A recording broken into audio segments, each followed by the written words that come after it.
Talofa, family, friends, all those who've been following Ole Tusi Mamona, Fa'amangalo mai, whatever telele to fo imaya oe, if I tell se mata upu tutono Le Tusi Mamona.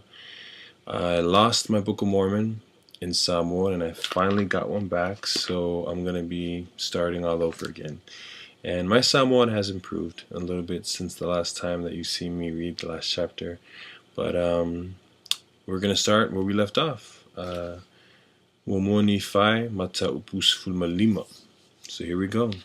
O a onga o liai, o fa matalaina e ni fai, o le olive, o le la au o le ola, o le afionga a le atua.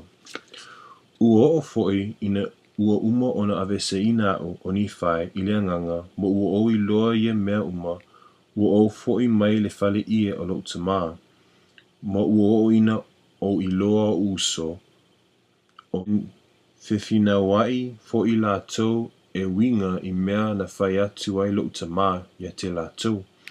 Awa e moni na ia whai me sili e tele a te lātou o whainga tā o na langona se ilonga e ai oi le tangata i le atua. O i lātou ua maa o lātou loto o lea na lātou le whaasanga atu ai i le atua e pe o na te tau ai ia te lātou. O lene foi o wau o ni fai, sa tinga ina au ona o le maa o lātou loto, ma lene foi ona o mea na uva aia mai lua e au lava ina o mai ona o le amileanga tele o le whanaunga a tangata. Ua o foi ina vai iau ona o upuapuanga a wā ua o manatu ua sili o upuapuanga i mea uma ona o le whaafanonga a lo unuu a wā ua uma o iloa lo lātou pa uu.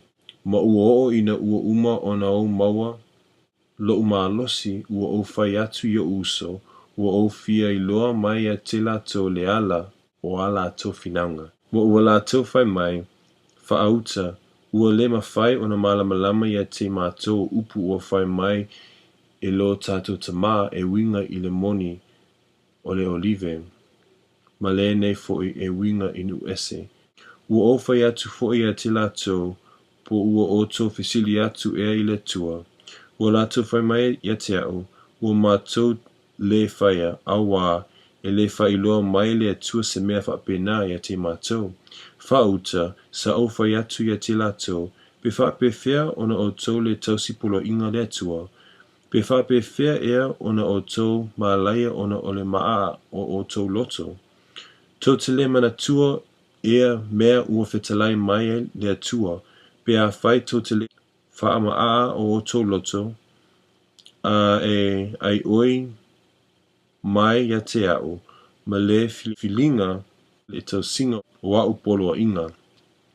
O tali tonu tō te maua lava e moni, e whaailoa ina ia mea ia te o tō, whaauta o te whai atu ia te o tō, sa whaatusaina le ainga o Israelu i le olivia e le anganga o le atua, na i o tātou tamā, whaauta foi, ua le mawhai ea i tātou nai le ainga o Israelu. O le nei foi, o le mea e whauina iai do tātou tamā i le whaapipiina o la moni talu le atua tua onu ese o le nei o aso e ngatai, pia le talitonu tātou whanau, ioe, pia uma ona mawai, tausanga e tele matupulanga e tele, pia uma ona whaalia maile masia i le tino, i le whanaunga a tangata, ona o atu lea le ato toa o le tala le lei a le masia i nu ese. Mai nu ese foi, ye ua tutoe o a tātou whanau. O le aso foi e iloa ai lava i lātou ua tutoe o a tātou whanau, o i le ainga o Israelu i lātou, o i lātou foi o le nuu o le whiangainga a le atua, o na lātou i loa ai lea mo o i le iloa le lei o lātou tamā ana mua, ma le iloa le lei foi o le tala le lei, a lo lātou tongiola, sa fo'oa ina mai ai e ia i o lātou tamā. O lea e o mai ai lātou i le iloa le lei, o lo lātou tongiola a tō foi masauninga lava a lana mata upu, ina ia lātou i loa le ala, e o atu ai a te ia whaaola ina ai. O lea lava aso fo'i lātou te le fia ma awai le viinga I lo lātou atua whaavavau, o lo lātou papa ma lo lātou olatanga, ioe. O lea aso lātou te le maua ea le malosi ma mea whawhanga mai le vine moni, ioe, lātou te leo mai ea I le lotoa moni a le atua. Whaauta, o te whai atu ia te oto, ioe, e tui mana tui lātou I le aingo Israelu e whaapipiina I lātou I le olive moni, a wā, o le la I lātou o le olive moni.